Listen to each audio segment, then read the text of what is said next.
I'm Ken Harbaugh, host of Warriors in Their Own Words. If you love listening to this show as much as I love hosting it, I think you'll really like the Medal of Honor podcast, produced in partnership with the Medal of Honor Museum. Each episode talks about a genuine American hero and the actions that led to their receiving our nation's highest award for valor. They're just a few minutes each, so if you're looking for a show to fill time between these Warriors episodes, I think you'll love the Medal of Honor podcast. Search for the Medal of Honor podcast wherever you get your shows. Thanks.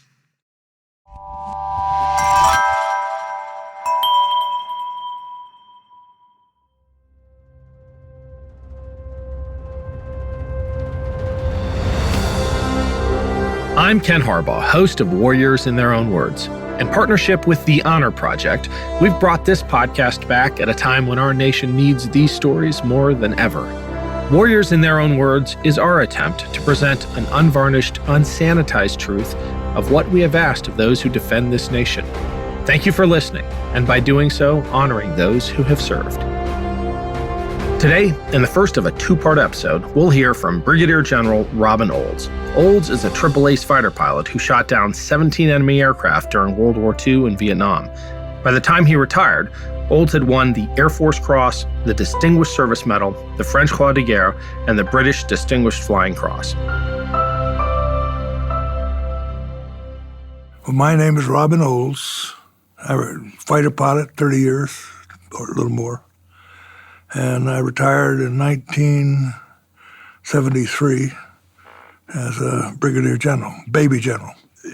Basically, going through pilot training, a youngster is singled out to either go on a fighter pilot route or transport of bombers, okay?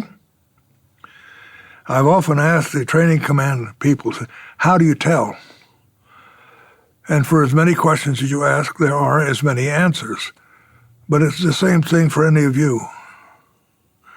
If you get in a car and you're sitting in the front seat on the right side, and somebody's driving down the street, you get a pretty darn good idea right away of what they're like, of how good they are, of the degree of situational awareness, of driving ability, of attitude, if you really pay attention. So I think that's how the training command instructors pick the kids that are going to go the fighter route or the bomber transport route. Now, there's nothing wrong with those guys. I mean, they're perfectly capable and well-trained, but they just lack a certain spark. There was an old newspaper, the Air Force, I think they still put it out, I don't know anymore, but they would have every week pictures of 5 or 6 colonels who were getting a new assignment. And I would cover the names and show this to my wife and say, show me the fighter pilots. Invariably, just looking at the pictures, she would pick out the fighter pilot. Now, something in the eyes, something in the set of the jaw, something in the contour of the face, I don't know. But it's different. So, fighter squadron in peacetime, well, the manning varies. You can have, let's say, 32 pilots. That includes a commander and the ops officer and the flight commander, maybe 28, 32 pilots. And they vary, as I told you. But the lowest man on the totem pole is better than the highest man on the other totem pole. You're asking me about an open cockpit, about fighting in an open cockpit, about flying those old birds. Obviously, I can only answer in generalities. I've been plenty cold. That P-38 in World War II was the coldest thing you ever wanted to fly in. Had very little heat. So that's uncomfortable. The War I pilots, according to the pictures my dad had, flew with heavy fleece-lined jackets and boots, and, they were the cold, where they had fleece-lined helmets, and the goggles. It was uncomfortable, but it was manageable, And everything is relative. They didn't know that they should have parachutes. They probably wanted them, but they probably didn't know what it was. They didn't know that maybe they ought to have armor plating, because hell, the airplane couldn't have carried it, So everything was new, except the sensation of flying. And that has not changed over the years. The first time you are at the control, by yourself, and depart Mother Earth, you're changed forever. Forever. You are not one of the earth as long as you're airborne. It's a sensation that is very, very difficult to describe unless you've done it. Freedom, joy, movement, beauty, aloneness. I could describe for you a night flight, etched in my memory. Coming back across country from the east to west at night in a jet, the stars seemingly touchable through your canopy, little lights gleaming down below on a velvet carpet like jewels thrown with a light on them. Way off to the right, a line of thunderstorms with lightning flashing across the clouds and into the ground, just there for your benefit. And you're proceeding over the countryside, and the towns become very scattered. You cross the Colorado is gleaming. You can see the river, the desert, then the lights of Los Angeles beckoning you through the Banning Pass. Then you land, taxi in, you're met by crew chief. After an experience like that, who doesn't climb out of the airplane and sort of touch the side of the airplane? It's a gesture of thanks. As I told you, we were in P-38s. We went overseas, lots of training. Then the rumor went around we were going to convert to P-51s. Some of the guys were very unhappy because they loved the 38. I was ecstatic because I wanted to fly this different airplane. They landed. Great, tight traffic pattern. We were all there watching. Taxied in, spun around, opened the canopy, off went the helmets, blonde hair, wafts, women flying. Well, I was jumping up and down, said, let me fly it, boss. Wait till they put fuel in it. Yes, sir. I said, okay, now. He said, now, my checkout. He said, look out for the torque, meaning we didn't have to bother with torque in the P-38, but in the 51, that big engine and the propeller created torque, which you had to compensate for with rudder. He said, look out for the torque.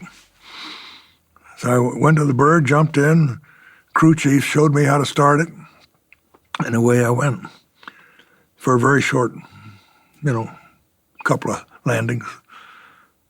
I had a total flying time of 4 hours and 15 minutes in a P-51, and I was shooting at a Focke-Wulf 190. That was my checkout. Maybe you've noticed when you sit with your cars in idle, if you rev the engine, you can feel the frame of the car reacting if you're sensitive to it. It's because the rotating parts of the car establish torque. Now, torque is like when you were a child, you played with a gyroscope, and it would stand on end because of that moving wheel. It would react to being moved. Well, the torque in a single-engine aircraft is very much the same. The engine parts and the propeller are going roundy, roundy, round. The aircraft body wants to react in the opposite way, or in that way, anyway. So when we took off in a 51, you had to crank in full right rudder trim to counteract the torque. And as you went down the runway and got faster and faster, the tail became more and more effective, and you could come off on the trim. And those of us who loved the 51, and I must say flew it well, you flew with your hand on the trim tab because every change in speed changed the torque. And the rudder had to compensate for it. And you had a needled ball, and if you didn't compensate, you could see that ball slip off to one side, which meant you were going like this, because the airplane was reacting to the power of the rotating parts of the propeller and the engine. So you compensated with the rudder trim.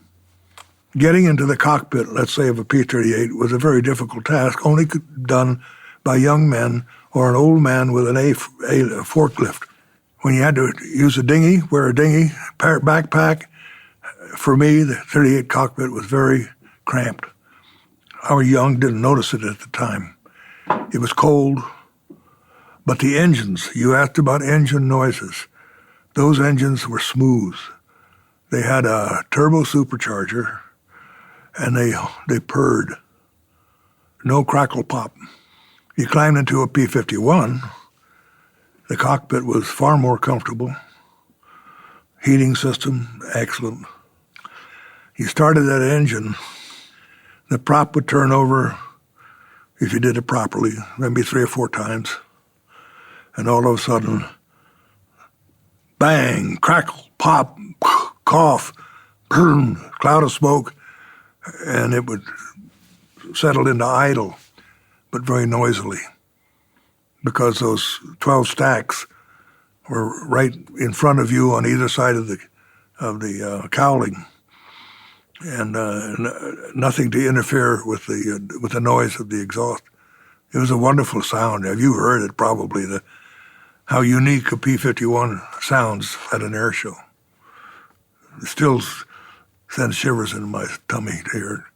I love the airplane. The cockpit was comfortable. It was everything was in reach. You know, I tell you a funny story. I came back once. I had to land short in Belgium, and because something had happened, and I lost all my hydraulics. So I fixed it. I fixed it. I took off after replenishing the hydraulics and fixing the leak, but the gear handle wouldn't move, so I had to fly back to England with the gear down. My engineering officer met me, and I told him my problem. He said, "Well, we'll fix that, but what was your hydraulic pressure?"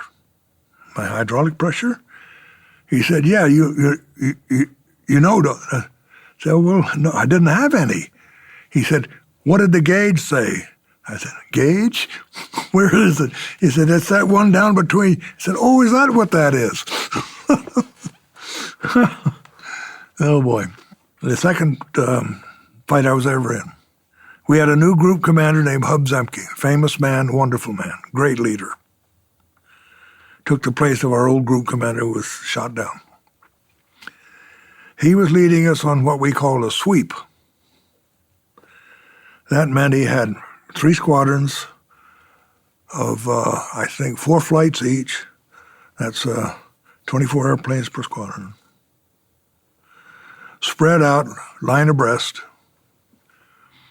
on a sweep into Germany. Well, I was leading D flight on the left, and I moved my flight way out to the left, as far as I thought I could get away with it without being shouted at. All of a sudden, there were all these specks. He didn't say anything. You know, they're mine, ours. Shh. So I kind of eased over, and pretty soon I was in full pursuit, full power, and I could see my number 3 and number 4 engines were detonating because the Allison engine in the P-38 was not all that good. And I could see the black smoke coming out, so I knew that they would never catch me. As we closed, I saw that this was a huge gaggle of 109s. There were 3 Vs, or Vics we call them, large, with a lot of scattered all around, high and above, around. So I lined up on poor tail end Charlie on the highest Vic. Meantime, I had screamed to my wingman, drop tanks. So we dropped our external tanks. So I'm closing on poor old tail end Charlie. And I was about to squeeze the trigger, and both engines quit in my P-38. I had forgot to switch tanks. Well, I was in good position. I was within range, so I fired anyway. And I got him with both engines dead. So I dove away and got the engines restarted, and then went back and joined the fight. My wingman had stuck with me, B.E. Hollister. We were headed for the Baltic. I could see it in the distance. And I came across the main bulk of these huge, massive airplanes just disappeared. Everybody by himself, bang, bang, bang. There were 3 headed down to the left. We closed on them. B.E. took the 2. And the most prettiest piece of shooting I ever saw. He went boom, boom, boom, boom, got both. I followed this one. I managed to get him. Then there was nobody around. Not even B.E. I don't know where he went. And I looked down, and there was a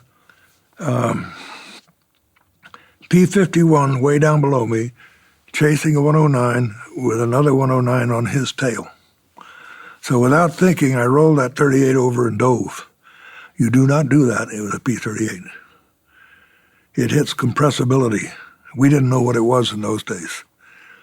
But the shock wave from the nose and the engine section blanked out my elevators. So you're headed straight down with a useless control stick. You got nothing to control it. They're in a vacuum back there. And you're headed straight down. And you're going too fast to bail out. So it's a matter of luck. Are you going to be able to pull out when you hit the thicker air or not? Well, to make a horrifying couple of seconds shorter, I managed to pull out just barely missed the ground. And in pulling out, I pulled so many G's, I popped the canopy of my P-38, which frightened me. You never heard so much noise. And I said, I'm going home. I've had it. This is enough. So I headed for England, which is about 350, 400 miles away. And I looked back over my shoulder to see if that canopy had done any damage to my airplane. And there was a 109 shooting at me. And of course, I reacted immediately and threw it into a violent left bank. Did a high-speed stall, thinking, it's not fair, damn it, can't you see? All I'd want to do is go home, leave me alone. Well, the poor guy overshot because I almost stopped and went right out in front of me, and I rolled the wings level. I squeezed the trigger, down he went. So that was 3 that day. A damn good 109 pilot could whip a mediocre 51 pilot. One of the things I've heard people say is, well, you outnumbered them. Sure, but never in the same piece of sky. Never, always. Whenever, every engagement I've ever had, except I think one, they outnumbered us in that piece of sky. Now, we may have had 900 fighters, but they were off somewhere else. Airplanes, 109, 51, Focke-Wulf 190s, it depended on the pilot. Good experienced pilot with a handful. You knew it. Some of their pilots were not experienced. They were just kids. It was sad at the end of the war. But it depended upon experience and talent. The airplanes were very similar, very closely similar. I think the biggest disparity in aircraft performance was the long nose FW Focke-Wulf 190 and the British Typhoon, yeah. I got to fly that and I was quite impressed.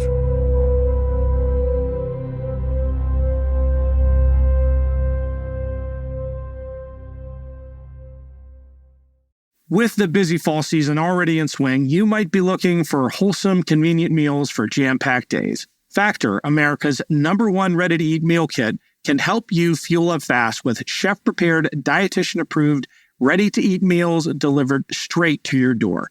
You'll save time, eat well, and stay on track with your healthy lifestyle.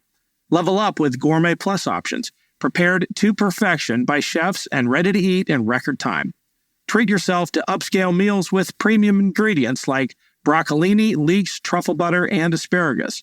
Looking for calorie-conscious options? Try delicious, dietitian-approved, calorie-smart meals with around or less than 550 calories per serving. Need an extra boost to support your wellness goals and feel your best as you tackle a busy autumn? Try Protein Plus meals with 30 grams of protein or more per serving. With Factor, you can rest assured you're making a sustainable choice. We offset 100% of our delivery emissions, source 100% renewable electricity for our production sites and offices, and feature sustainably sourced seafood in our meals. This September, get Factor and enjoy eating well without the hassle. Simply choose your meals and enjoy fresh, flavor-packed meals delivered to your door. Ready in just 2 minutes, no prep, no mess. Head to factormeals.com/warriors50 and use code warriors50 to get 50% off. That's code warriors50 at factormeals.com/warriors50 to get 50% off. From DNA testing to the Dixie Mafia, Crime Capsule brings you new stories of true crime in American history. I'm your host, Benjamin Morris. Join us for exclusive interviews with authors from Arcadia Publishing, writing the hottest books on the most chilling stories of our country's past. You can find us wherever you get your favorite podcasts or on evergreenpodcasts.com. Crime Capsule. History so interesting, it's criminal.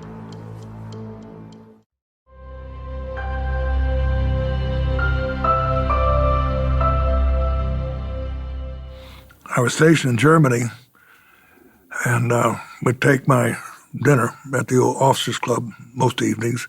Family was in London. And I got to know the German bartender. I'll call him Hans. And one night, I said, Hans, what did you do during the war? He said, was Messerschmitt pilot. I said, oh? You ever get shot down? Oh, yeah. I said, no. When? He said, was in February 13,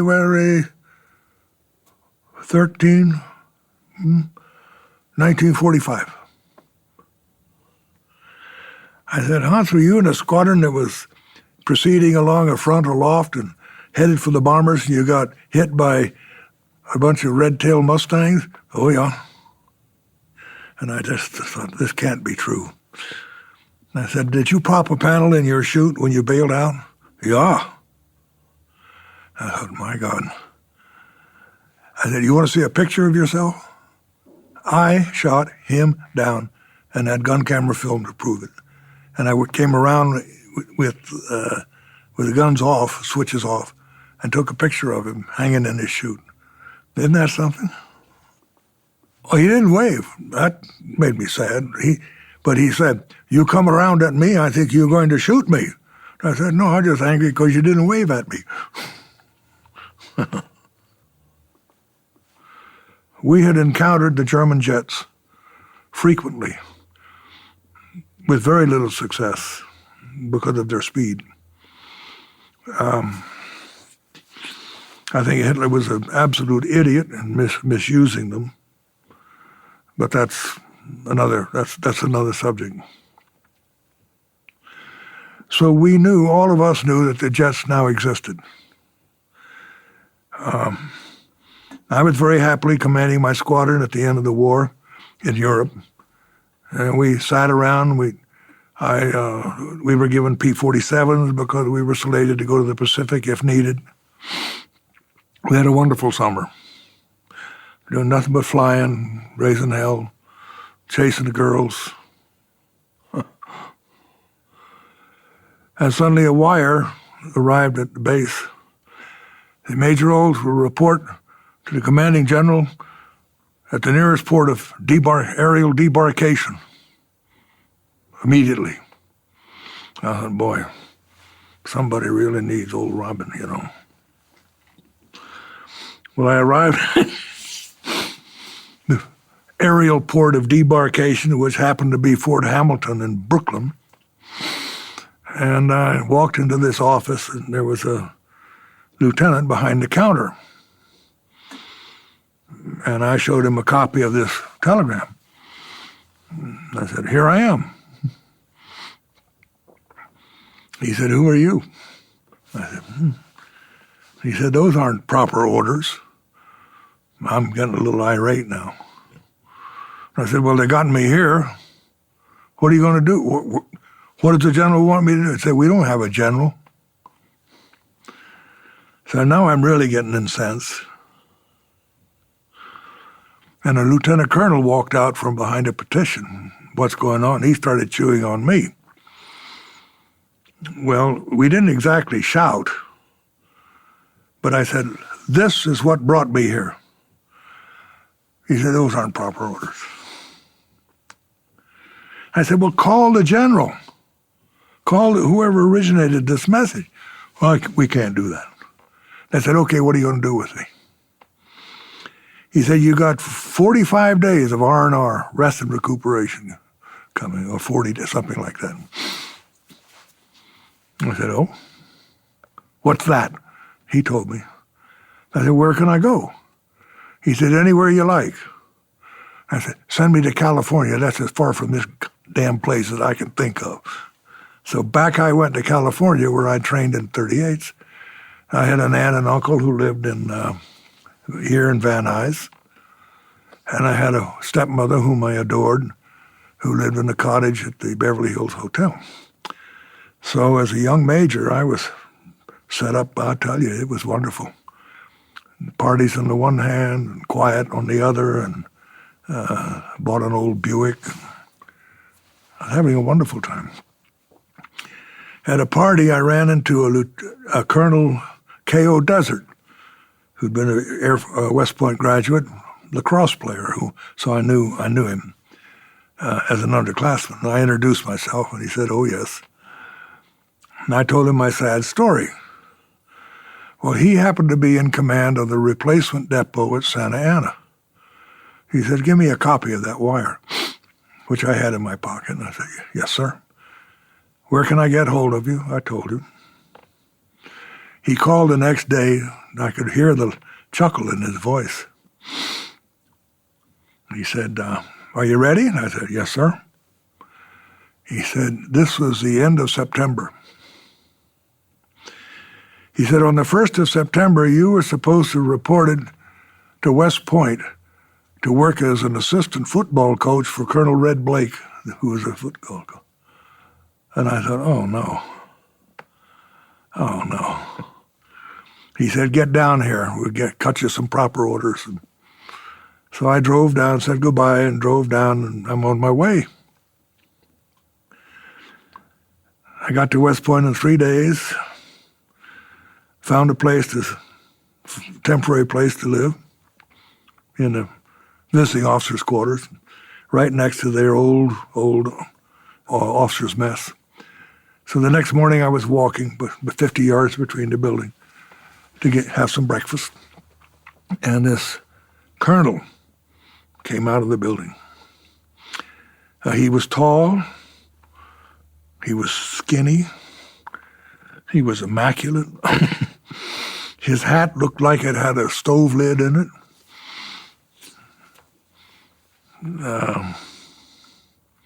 So I saluted very smartly, "Good morning, sir," and kept walking.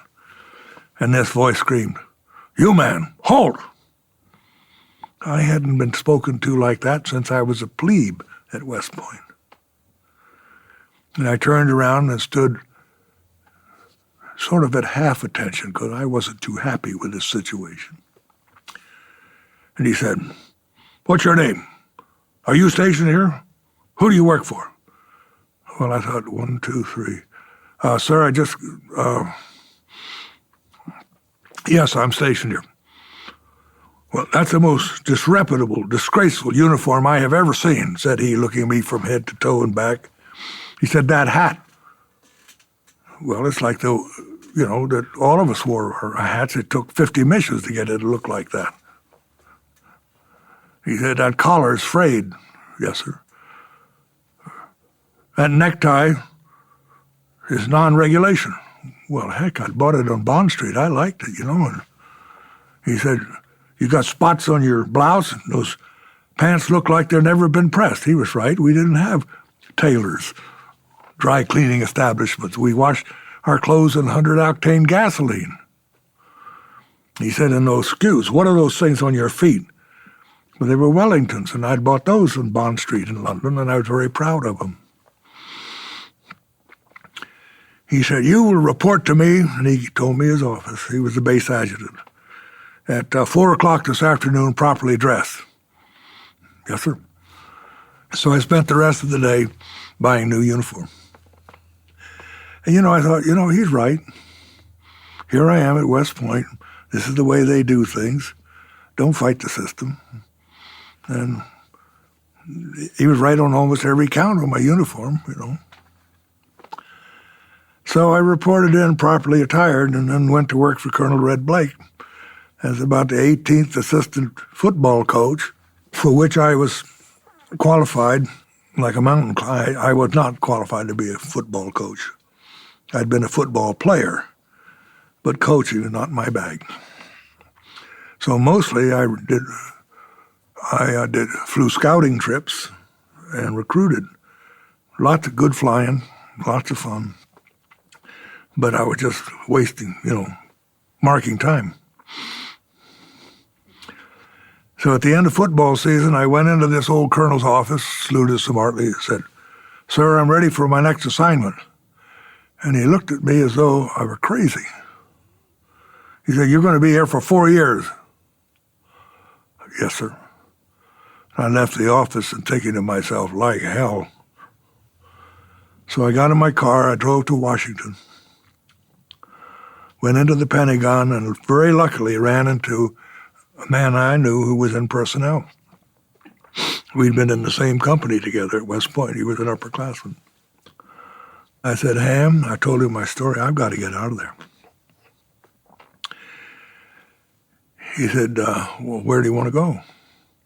I said, "For God's sake, send me back to Europe. Let me take over my squadron again, or anything." He said, "No, Robin, the situation there is all, we don't know what we're doing yet. We're trying to get people home. We're not sure if we're going to, we don't know what we're going to do. What else?" I said, "Well, I've heard about that outfit out in California that's got that brand new jet, that P-80 thing. How about that?" About 30 minutes later, I had orders. So I drove back to West Point. The next day, I very quietly cleared base. I waited till I knew in the evening that colonel was not in his office. And I walked in, I placed one copy of my orders on the center of his desk. I got in my car, drove out the north gate, turned left, and sang all the way to California. So I joined the old, then it was called the 412th, became the 1st Fighter Group. I reported into a wonderful man named Tex Hill, a legendary figure. Tex was AVG, later commanded a group there in the China-Burma. Ace, character, real character, but now he's a full colonel. And he was the group commander. So I went into his office, knocked sharply, went in, saluted, said, "Major Olds reporting for duty, sir." And he looked at me, wonderful Texas drawl. He looked at me, he said, "How in the hell did you get in this outfit?" And I said, "Sir, I use pull." I didn't tell him he was a lieutenant colonel. He said, "God almighty," he said, "I got so damn many majors running around this place. I stumble over them getting to work every day. Go find yourself something to do." So I went down the hall, and here was a sign that said Group Operations. And I walked in, there's a lieutenant colonel sitting there, and I said, "Morning, Colonel. Colonel Hill sent me down to work for you." So I hung around that office all that day with nothing to do. Part of the next day, and I finally said to the secretary, I said, "Phyllis, hold all my calls. I'm going to go fly." Of course, nobody knew I was there. Nobody called me. What the hell? But so I went down to one of the squadron, drew equipment, got my own stuff that I had in a bag and walked out on the flight line. And there was a sergeant buttoning up a P-80. And that's the first jet I'd ever been anywhere close to. I said, Sarge, she ready to go? Yes, sir, Major. I said, well, I'll tell you what, I want you to make sure I follow the starting procedure properly. Because in those days, if you messed it up, you get what we call a hot start, which meant at least tailpipe change, but mostly engine change. So he climbed up the ladder, I strapped in, and he showed me how to get it started properly. I thanked him, he got off the ladder, pulled the ladder, and I taxied off and took off. That was my checkout in jets. How did jets change combat? Now, when you say combat, and I think combat, they're two different things. Airplane versus airplane, pilot versus pilot. It's not time versus time, really, until later, which I'll talk about later. Jets changed it in that, one, you were restricted in range compared to your P-51 in War II. Things happen at greater range, faster, closure rates, turn radiuses larger. Your maneuvering envelope much bigger. Enemy, same. Same for him, same for you. So eyesight helped a lot because of the greater ranges of interception, of detection, of looking out for the guy. The faster closure rates made it critical. Armament, same. These are the early days. Fear is something that probably starts at any age, but it starts with a scare, a fright, and grows, and goes deep inside you. For a given circumstance, or for any circumstances, or for whatever, you name it, you're afraid of something because it's grown in you. A pilot who is afraid, fearful, is not very good to himself or to the unit. You quietly, if you recognize it, and a good commander should, quietly get rid of the person. Now you can be scared, startled, but you get over it. But fear, no. Something else happens to you in combat.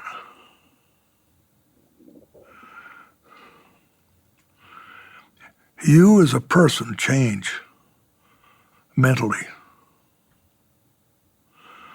You don't realize it, but it's going on constantly.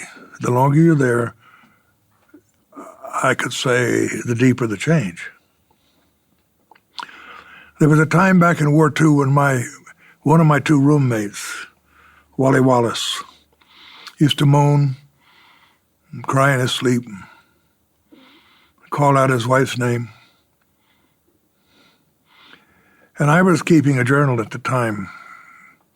I confess writing in it that I considered him a coward. He was frightened, scared. Now, mind you, I was very young then. And, well, of course I still am, but I was going on to tell you about how a man changes under prolonged combat. And the best illustration I can give you is over there in Thailand.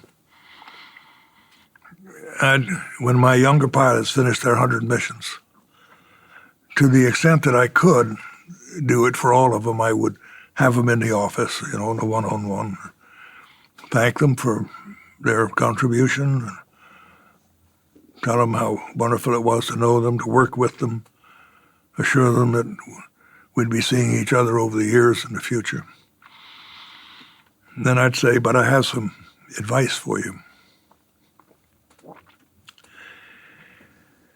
The first thing that's going to happen to you when you get home is you're going to fight with your wife. The second thing is you're going to go to a welcome home party and your best friend from colleges are going to come up to you and you're going to want to kill him. You're going to arrive at your base, your new base, and you're going to make an ass of yourself. Why? You don't realize how much you have changed in the time you've been here, 6 months, 9 months, whatever it took. Your wife is going to be the first one that sees this. You are not the same one she kissed goodbye. You've changed. She'll sense it right away. And it's going to lead to a bitter situation between. She wants to find out who you are. You're going to go to that party and this friend is going to come up and say, "What are you doing fighting that stupid war?" Then you're going to go to your base. Friday night, you're going to go to the club, beer call. You're looking for someone you can talk to, someone with whom you can share. Be careful. Because the guy you pick might be some major who's been there for 3 or 4 years. And every morning when he shaves, he looks in the mirror and says, "Dear God, please don't send me." He's going to hate your guts. So, be careful. Well, I got home, and about a year later, we had our first big reunion of those that had been there when I was there. And I can't tell you how many of the youngsters came up to me and said, "You know, boss, I didn't really listen to all that stuff you told me when I left, but you know, it happened just that way." I said, "Yeah, me too." That was Brigadier General Robin Olds. Next time on Warriors in Their Own Words, we'll hear the rest of his story as he describes his experiences in Vietnam. Thanks for listening to Warriors in Their Own Words. If you have any feedback, please email the team at kharbaugh@evergreenpodcasts.com. We're always looking to improve the show. For updates and more, follow us on Twitter at @team_Harbaugh. And if you enjoyed this episode, don't forget to rate and review. Warriors in Their Own Words is a production of Evergreen Podcasts in partnership with the Honor Project. Our producer is Declan Roars. Bridget Coyne is our production director, and Sean Rule-Hoffman is our audio engineer.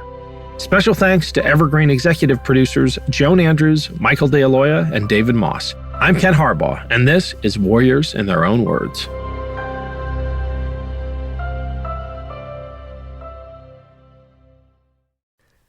From DNA testing to the Dixie Mafia, Crime Capsule brings you new stories of true crime in American history. I'm your host, Benjamin Morris. Join us for exclusive interviews with authors from Arcadia Publishing, writing the hottest books on the most chilling stories of our country's past. You can find us wherever you get your favorite podcasts or on evergreenpodcasts.com. Crime Capsule. History so interesting, it's criminal.